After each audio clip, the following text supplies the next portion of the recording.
O autoconhecimento, basicamente, é o conhecimento ou ainda a autodescoberta de nós mesmos, né? De Exato. como funcionam os nossos pensamentos, ou a nossa mente, as nossas emoções e o nosso interior. Então, resumidamente, de forma mais informal, podemos dizer que o autoconhecimento é o conhecimento de nós mesmos, mas esse conhecimento de nós mesmos envolve esse processo de conhecer as nossas emoções, a nossa mente e como funcionam os nossos processos internos. E, portanto, não temos como falar do autoconhecimento sem falar do desenvolvimento pessoal.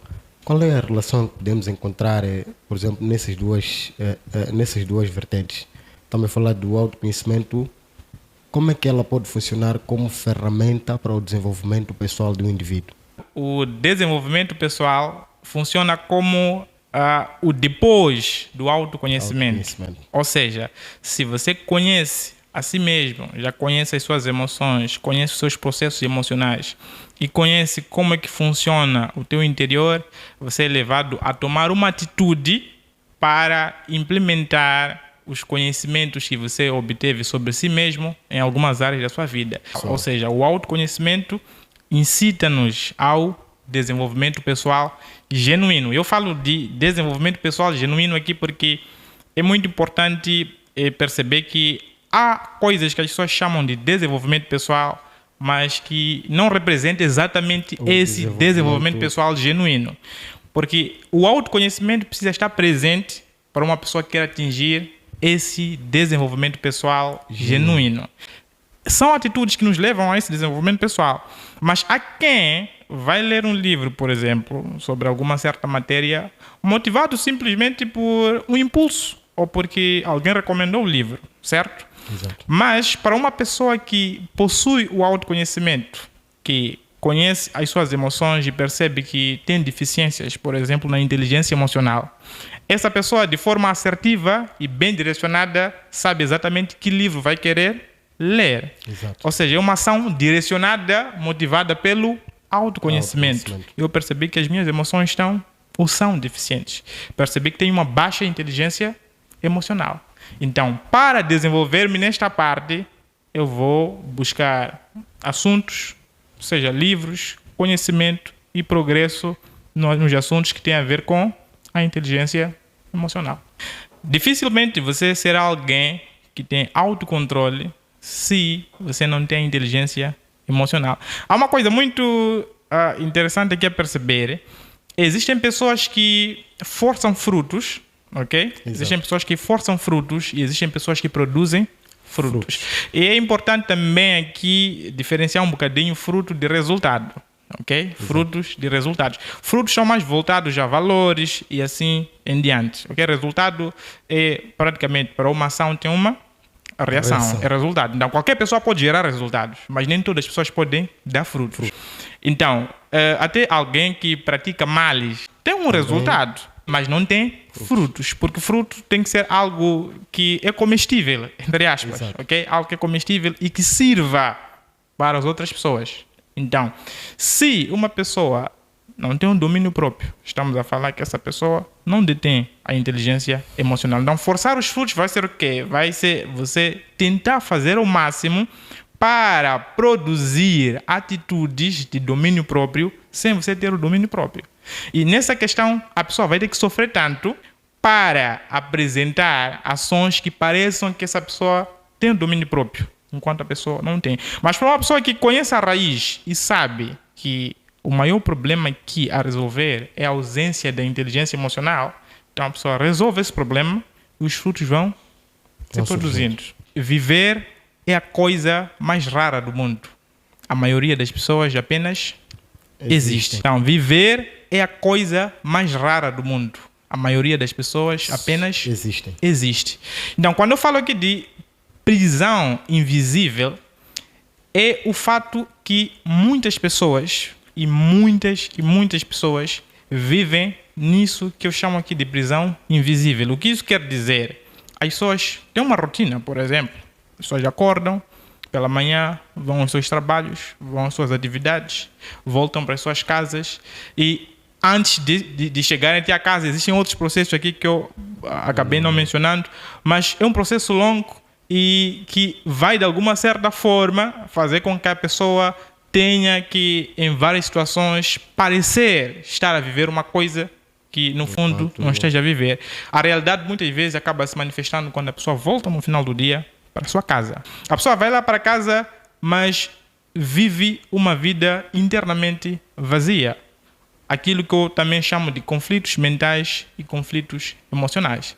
E eu posso estar aqui, consigo a conversar, mas um de nós aqui estar a travar batalhas internas, mentais e emocionais. Então, é isso que se chama de prisão invisível. Ele pode acreditar que é a realidade de muitas pessoas.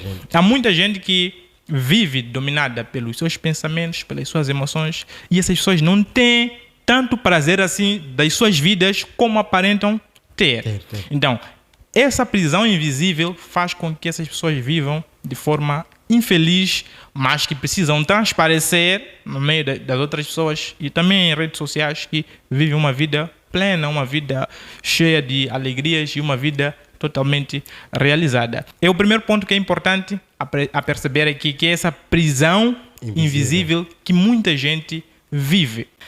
Aqueles processos, aquelas batalhas internas que você tem todo santo dia, que as pessoas que estão ao seu redor desconhecem, mas você conhece essas batalhas, essas dificuldades, esses conflitos emocionais que gritam dentro de você. E muita gente diz assim: a vida vai melhorar com o tempo. Mas isso é uma ilusão. A vida não melhora com o tempo. A vida melhora quando você melhora. Ok? Então, ou seja, sua vida não vai melhorar se primeiro você mesmo não tomar uma decisão. Não melhorar. Exato. É preciso primeiro melhorarmos para a nossa vida melhorar. É um dos pontos básicos aqui, a prisão invisível. Segundo ponto, que é também de extrema importância perceber aqui no assunto do autoconhecimento, é a origem dos problemas emocionais, a origem do sofrimento emocional. Como eu já disse, são milhares de pessoas que enfrentam situações emocionais, que sofrem, dominado pelas suas mentes, pelas suas emoções, e assim vai. Aonde está a causa desses problemas? Onde está aquela causa profunda da dificuldade de você se concentrar? Onde está a causa profunda daquela dificuldade de você tomar decisões claras? De nos momentos importantes você conseguir tomar uma atitude? Muitas pessoas vão destruindo seus relacionamentos sociais, seus relacionamentos conjugais, muito mais causados pela falta do autoconhecimento. É muito mais sobre as pessoas do que sobre situações. Se o autoconhecimento está ausente em você, falamos que também a inteligência emocional está ausente de você. E se a inteligência emocional está ausente de você, obviamente que você não vai saber administrar as suas emoções nem os seus relacionamentos, certo? Então, aqui há origens dos problemas emocionais. Podem ser traumas, certo? Podem ser traumas. Mas quando falamos de traumas, as pessoas dizem: não, eu não tenho trauma porque não me lembro de nada que tenha acontecido errado comigo. Mas existem situações que foram moldadas em nós muito cedo, 2, 3, 4, 5 anos, e nós não temos memórias disso. Exato. E esses processos que nos moldaram, de alguma certa forma, acabam influenciando a nossa vida. E quando influenciam a nossa vida e não sabemos exatamente o que aconteceu antes, nós só reagimos aos vários processos e a várias situações. Então, há esse ponto também da origem dos problemas emocionais, como eles são causados. Às vezes são as nossas crenças, aquilo que nós cremos, o que nos ensinaram a acreditar, a nossa educação, e assim vai. Então, esses pontos são básicos e importantes quando falamos do autoconhecimento. E o terceiro é aquilo que eu chamo aqui da ilusão da força, ok? Da ilusão da força e até da coragem. Existem pessoas que apresentam uma aura ou uma força para lidar com as coisas. Está proativo para resolver problema X e Y. E você olha e diz assim: sabe, eu admiro essa pessoa. Eu gostaria de ser como o fulano ou o X. Mas, no fundo, existem várias pessoas nesse estado ou que apresentam esse estado, mas no fundo eles próprios se acham uma fraude. Exato. E dentro dessas mesmas pessoas há esses conflitos internos. A opinião que você tem sobre ela é totalmente diferente da opinião que ela tem sobre ela mesma, porque só ela mesma sabe quais são as suas batalhas e conflitos emocionais. Então são problemas que muita gente enfrenta e tudo isso é criado pela falta do autoconhecimento. Agora, você conhece aqui os problemas, Exato. ok? Conhece aqui como é que funciona a origem e etc. Qual é a importância do autoconhecimento nessa situação? O autoconhecimento vai ajudar você, primeiro, a se perceber, a conhecer as suas emoções, como funciona a sua mente e o estado em que você se encontra mental e emocionalmente. Neste processo, significa que o autoconhecimento é que pode ajudar você a lidar com as suas emoções, a lidar com a sua mente e com os processos que você vai ter ao longo da sua vida que envolvem a sua mente e suas emoções. Por exemplo, relacionamentos. Eu falo muito sobre relacionamentos tóxicos, por exemplo. Existem pessoas que têm a tendência recorrente de atrair relacionamentos tóxicos. E há muita gente que não leva muito isso a sério quando falo de atrair, porque é importante perceber que o ser humano é feito de energia. Nós atraímos, ok? Atraímos relações. Então, existem pessoas que, em forma de padrão, repetem e atraem relacionamentos tóxicos. Então, como é que se explica uma pessoa que passou por 2 relacionamentos tóxicos com mesmas características, vai para um terceiro e quarto com as características anteriores? A falta do autoconhecimento. Como é que uma pessoa vai tentar resolver um problema da mesma forma que tentou resolver 2, 3 vezes um problema emocional e não funcionou, e a pessoa ainda tenta do mesmo jeito? É a falta do autoconhecimento. Então, é importante o autoconhecimento porque ele nos ajuda a perceber em que estado estamos emocionalmente. Qual é o nosso nível de inteligência emocional para lidar com uma situação. E quando temos esse autoconhecimento, conseguimos lidar, obviamente, com qualquer desafio emocional que vem pela frente. Certo. E tocou aqui num aspecto que é muito importante, que é aquilo que a gente vê do outro, mas que a própria pessoa também tem uma imagem própria dele mesmo. E nós temos um fator hoje em dia que é bastante importante, também a falar das redes sociais. Portanto, como é que isto, talvez em jeito mesmo de finalizar, como é que as redes sociais vão ter um impacto neste processo? Porque hoje em dia, se calhar, vivemos mais nas redes sociais. Nós podemos postar uma foto, por exemplo, não atingir 50 likes, a gente já fica ali preocupado com o que aconteceu, se a gente investiu tanto. Qual é o impacto disso? Ok. Certo. Ok. Bem, eu tenho dito assim que as redes sociais não são no todo o problema fundamental. Porque a rede social, praticamente, na rede social nós vemos hoje diferentes tipos de, eu diria, insanidades ou até atrocidades. Certo. Mas, como eu disse, o problema básico aqui não é a rede social. Certo. A rede social simplesmente é um palco gratuito para as pessoas demonstrarem aquilo que querem demonstrar, por exemplo. Ok, se alguém vive em redes sociais e demonstra um comportamento constante, negativo e reprovável em redes sociais, não é exatamente as redes sociais que tornam a pessoa daquele jeito. Certo. Aquilo é um palco, só que é um palco mais acessível. Exato. E mais, vamos assim dizer, gratuito, em que todo mundo tem acesso. Mas é verdade sim que as redes sociais, isso é comprovado, que as redes sociais impactam o nosso estado mental e emocional. Por quê? Porque as redes sociais, para serem criadas, eu sei que muita gente nunca parou para analisar isso ou estudar isso, porque analisar não é suficiente, é preciso estudar essas coisas, que as redes sociais foram criadas usando algumas bases psicológicas. Estudo do comportamento humano, como o comportamento humano funciona, o que traz prazer imediato e sabendo que o ser humano busca esse prazer imediato, então o algoritmo dessas redes são desenvolvidas para praticamente, vamos assim dizer, satisfazer essas necessidades, não é? Dos próprios consumidores.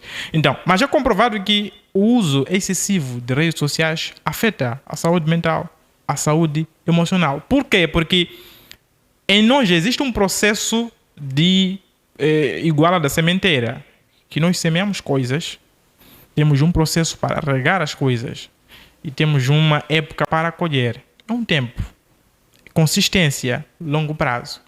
Mas qual é a sensação que a rede social passa para você? Que as coisas são imediatas. Se você abrir um vídeo, um poster sobre musculação, algo do gênero, tem um antes e depois. Em 1 minuto, você consegue ver a transformação de alguém que teve em 6 meses, mas em 1 minuto.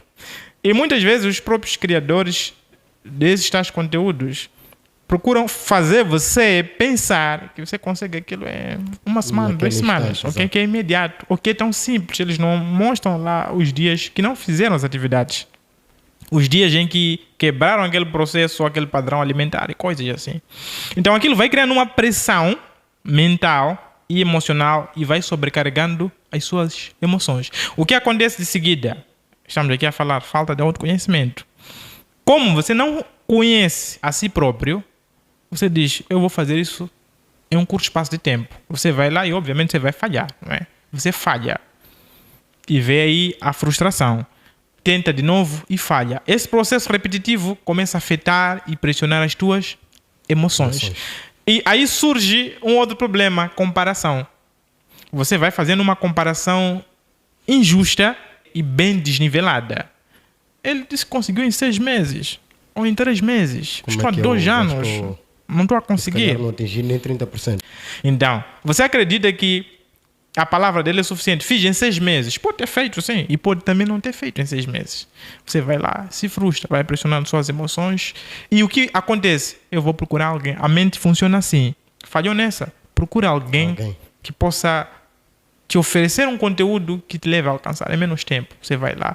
E, obviamente, você não vai encontrar. Vem aquele processo aí de automático. E aquilo vai afetando a tua saúde mental. Por isso, eu recomendo para as pessoas que estão aí em casa um hábito que ajuda muito você a não ter pressões emocionais com redes sociais. Ao acordar, que eu não digo que você vai fazer isso sempre, ok? Mas se você está consciente disso, já vai ser bom. Quando acordar, mexer em redes sociais, que não seja a primeira coisa que você vai fazer. Por quê? Porque é provado que afeta o teu humor e o dia que você vai ter. Por quê? Porque, como eu disse, o algoritmo lá dessas redes já estão projetados para isso. Você vai lá e eu vou ver uma foto. Você vai se dar conta que já viu 20. Porque à medida que você trava numa, o tal algoritmo entende que o tipo de conteúdo que você gostou e o a seguir vai ser igual àquele. Um pouco melhor. Então, logo pela manhã em que a tua energia está no ápice, então você vai perdendo aquela energia, começa o dia de forma má. Então, as redes sociais impactam sim na nossa saúde mental, na nossa saúde emocional e nas nossas emoções.